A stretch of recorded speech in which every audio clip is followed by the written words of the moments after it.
Assalamu alaikum dear students. I am a teacher of Junior Campus High School.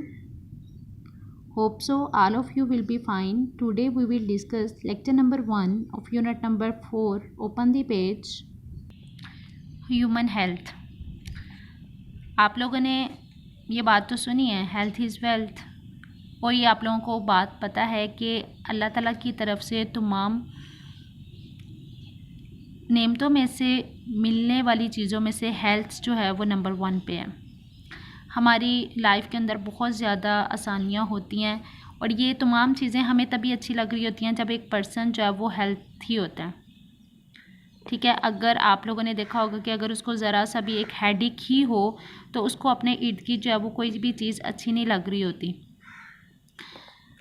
तो जो किसी भी person की हेल्थ है वो सिर्फ उसकी फूड के ऊपर डिपेंड नहीं कर रही होती, उसको इन चीज़ों के बारे में भी पता होना चाहिए कि उसकी बॉडी के अंदर कौन कौन सी वर्किंग, कौन कौन से फिनोमिनास हो रहे हैं, उनको अंडरस्टैंड करना भी एक पर्सन की हेल्थ के लिए इम्पॉर्टेंट है। लेकिन इस लेवल पे हम हेल्थ को मेंटेन करने के लिए फूड किस हद तक इम्पॉर्टेंट है और हमारी बॉडी को किस किस तरह की फूड जो है वो रिक्वायर्ड होती है उसको हम डिस्कस करेंगे ताकि वो अपने डेली लाइफ के अंदर होने वाले चैलेंजेस को एक्सेप्ट कर सके। Food and its major components. Scientifically science क्या कहती है कि कोई भी फूड अगर हम खाते हैं तो वो हमें एनर्जी प्रोवाइड करती है। ऐसा ही है ना कि अगर हम कोई काम कर रहे होते हैं तो हम थक जाते हैं तो हमें भूख फील होती है, हमारी बॉडी के अंदर एनर्जी जो है वो कम होती है।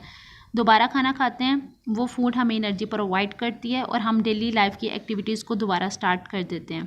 ठीक है, अब कौन कौन से कंपोनेंट्स हैं जो हमारी बॉडी को एक्टिव रखती है?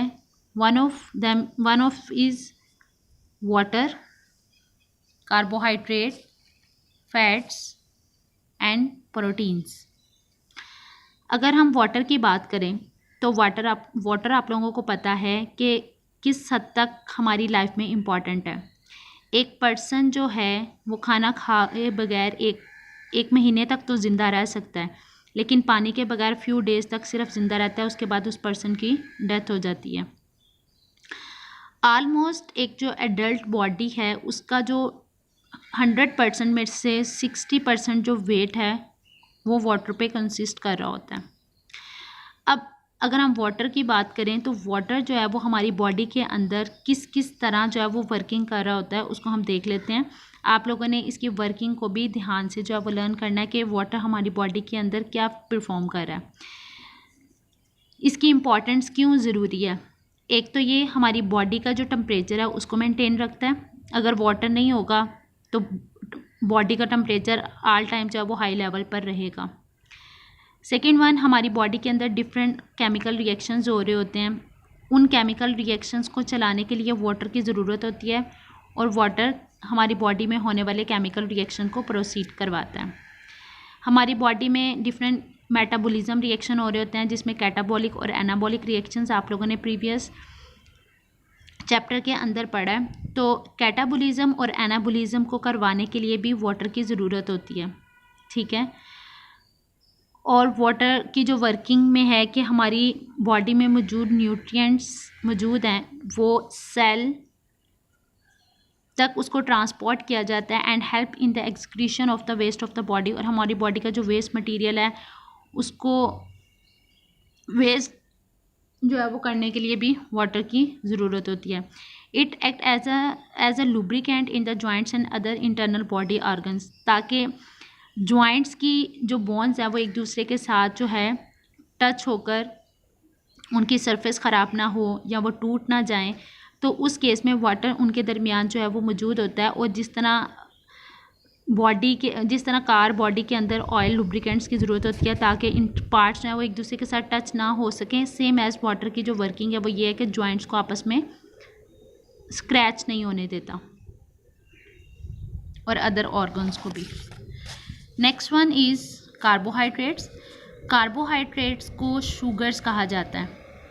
अब अगर हम घरों के अंदर बात करें तो शुगर्स शुगर मतलब ग्लूको, आप ये भी कहते हो समटाइम एक पर्सन जो है उसकी अगर तबीयत ख़राब होती है तो हम कहते हैं इसका ग्लूकोज लेवल जो है वो कम हो गया है, उस केस के अंदर कार्बोहाइड्रेट्स की ज़रूरत होती है ना, ताकि उसका ग्लूकोज जो है वो एक उसके लेवल पर जो है वो आ सके।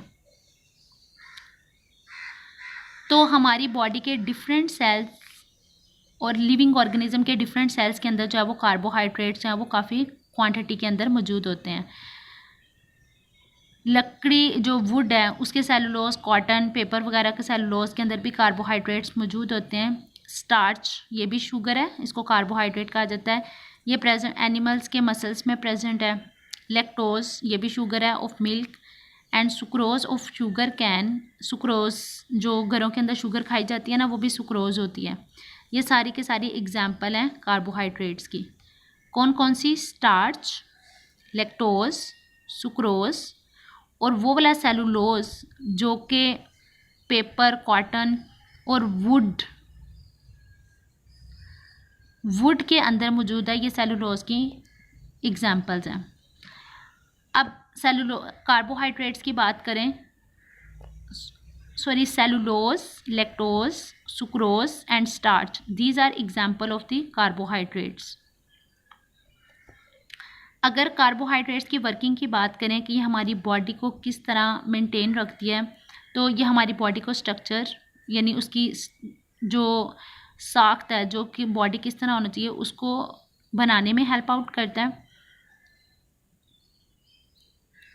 और हमारी बॉडी के अंदर जो सबसे पहले एनर्जी प्रोवाइड कर रहा होता है वो बेसिकली प्राइमरी सोर्स जो है वो कार्बोहाइड्रेट्स हैं।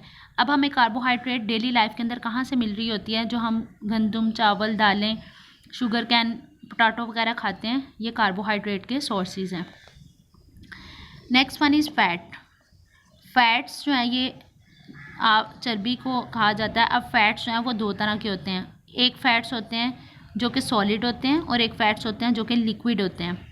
अगर आप लोगों ने प्रीवियस टॉपिक में पढ़ा हो तो आप लोगों को याद होगा कि फैट्स जो है वो कैसे बनते हैं। जब फैटी एसिड और ग्लिसरॉल को आपस में मिक्स किया जाता था तो फैट्स बनते हैं। किस किस को? ग्लिसरॉल और फैटी एसिड को मिक्स किया जाता है तो फैट्स बनते हैं। अब हमारे घरों में जो फैट्स यूज़ हो रही होती हैं वो दो तरह की है। जो घी यूज़ किया जा रहा होता है वो भी फैट है और वो सॉलिड है। जो ऑयल घरों के अंदर यूज़ किया जा रहा होता है वो भी फैट है और वो लिक्विड है, ठीक है ना, वो लिक्विड की फॉर्म के अंदर होता है। तो कुछ फैट्स को हम एनिमल से ऑब्टेन करते हैं और कुछ फैट्स ऐसी होती हैं जिसको हम प्लांट से ऑब्टेन करते हैं। For example butter, cream, corn oil, ghee, ये जो है वो सॉलिड फैट्स की एग्जांपल हैं। ये लिपिड्स हैं और लिपिड्स भी फैट्स को ही कहा जाता है। Fats provide a large amount of energy to our body as compare to carbohydrate and proteins, ठीक है। प्रोटीन्स को भी हमने डिस्कस नहीं किया, लेकिन कार्बोहाइड्रेट और प्रोटीन के मुकाबले में फैट्स जो है वो सबसे ज़्यादा क्वांटिटी के अंदर एनर्जी प्रोवाइड कर रही होती हैं।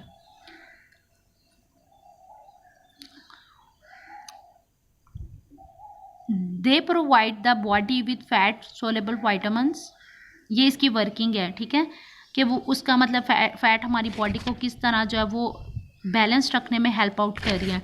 दे accumulate below the skin and help to conserve the body heat, ठीक है। बॉडी हीट जो एक लेवल तक बॉडी को हीट चाहिए होती है ताकि वो लूज़ ना करने दे, तो वो फैट जो है वो उसकी वर्किंग कर रहा होता है। In addition they also protect the vital organs of our body such as heart, liver, kidney from mechanical injuries.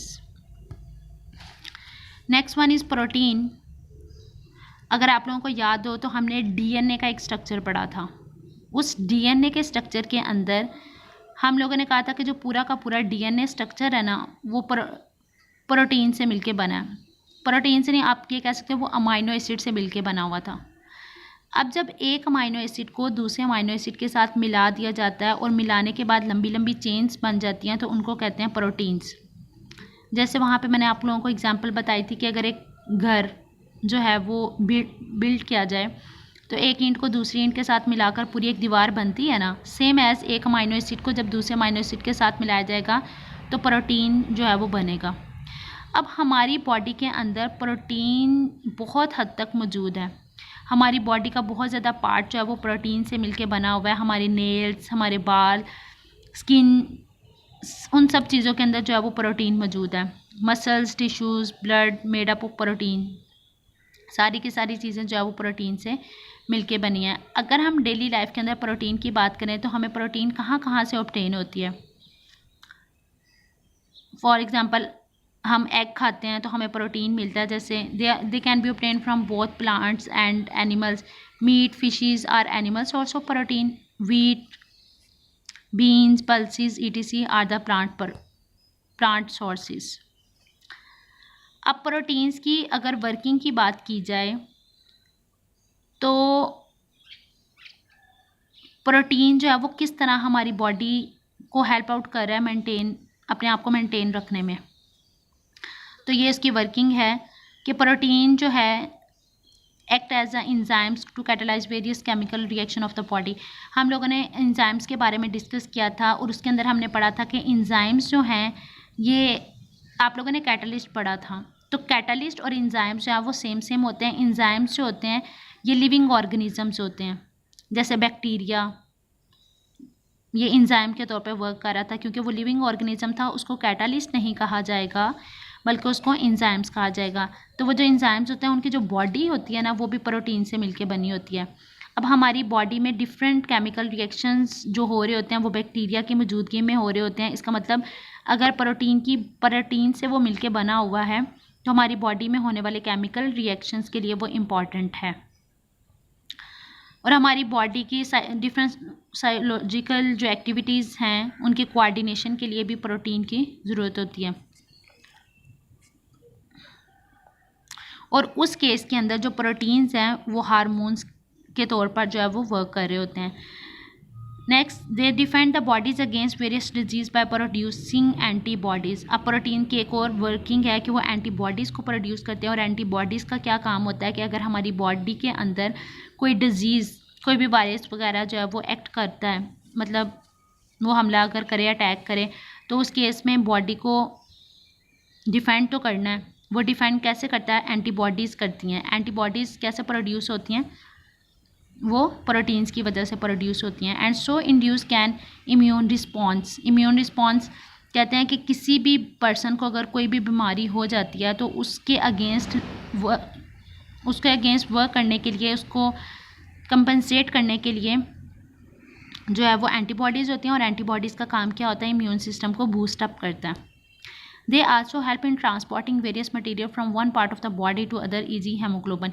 जो हेमोग्लोबिन है, हेमोग्लोबिन हमारी ब्लड सेल के अंदर, ब्लड के अंदर जो है वो मौजूद होता है। इसका काम क्या होता है कि